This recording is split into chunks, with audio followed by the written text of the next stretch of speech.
in Judaism is not supposed to be something that you look at as a burden. It's supposed to be something that's part of your life, but you have to find a way to enjoy it. To enjoy it, you have to learn a little bit more about it. To learn more about it, you have to make it as part of your day-to-day life. It can't just be purely about prayers. It can't just be purely about any one particular thing. You have to add different parts and make it part of your different day. That's why Hashem said, at the end of every lecture, every shiur, they say, Rabbi Hanina said that Hashem wanted to give us a reward by giving us a lot of opportunities to make mitzvot, in so many words.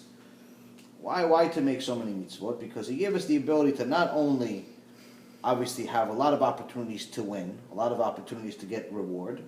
Every mitzvah that you do, you get a huge reward. But aside from that, He gave us a structure for our day to keep us busy enough to stay away from trouble. From the minute that you wake up to the minute you go to sleep, you have something to do that involves Hashem. In the morning, you say Birkot HaShachar. You say the morning blessing. Thank you, Hashem, for bringing my soul back.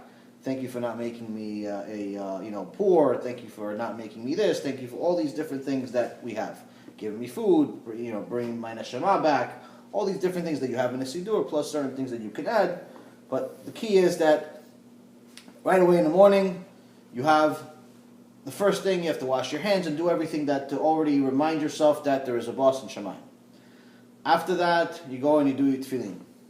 After that, you're going to eat something. So before you eat something, you remind yourself, okay, this is an apple, this is a donut, whatever you're going to eat. You do the blessing on that. After that, you go to your job, and shortly after you want to eat something again, you have your lunch, or you have to go to the bathroom, or anything that you do, there's always going to be some type of blessing involved.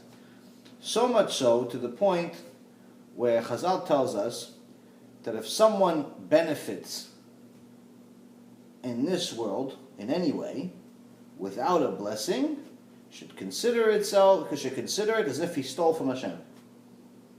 Meaning there's no such thing as you benefiting in this world, enjoying yourself in this world, without there being a blessing for what you're enjoying. There should not be anything like that. There should not be in our mind anything like that where this is benefit that doesn't involve Hashem. Because everything that we do has to come from Hashem. And what's the reward? There was one time a righteous person, but was very poor, that went to the Chafetz Chaim, one of the big sages, and he said to him, listen, I'm having trouble with Parnassah, but I know that Hashem watches us.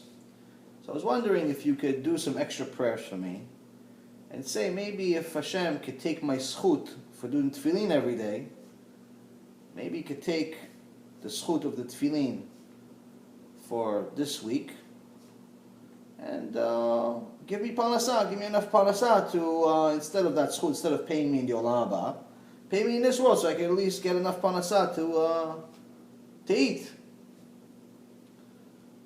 So Chafetz Chaim says, I'm going to answer you with a story. What's the story?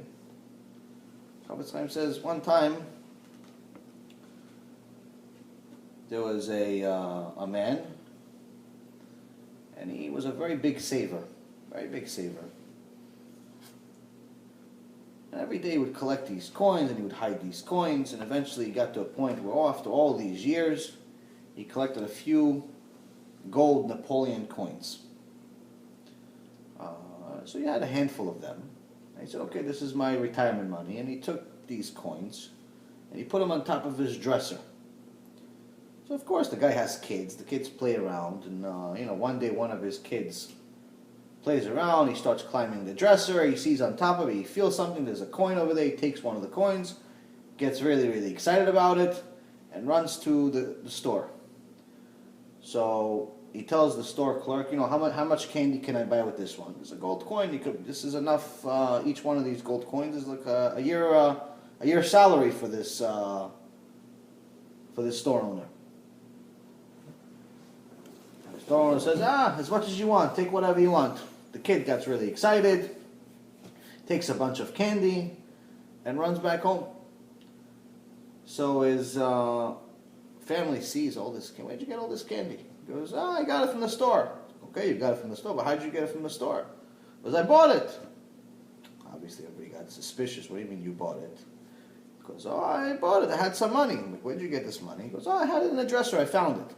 Immediately, the father almost had a heart attack. He's thinking, immediately, I have to go check my coins. He goes, checks his coins. He realizes that one of the coins that he saved over the last 30 years is missing.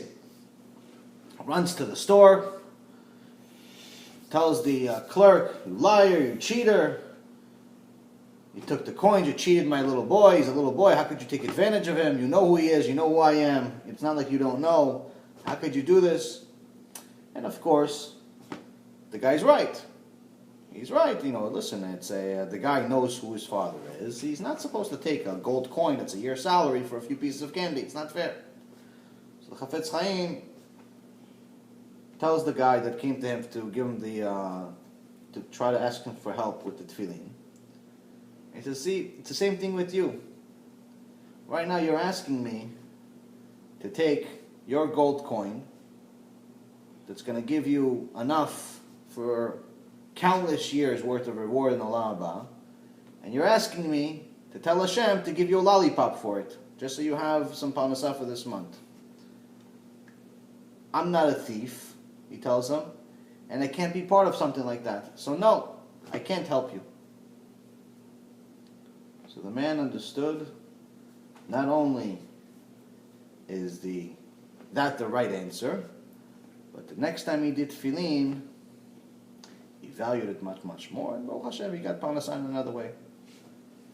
So for us, it's very, very important to know that each one of our mitzvot is going to be a reward. Sometimes the reward is going to have a partial benefit in this world, but the vast majority of the reward that we have is in the next world.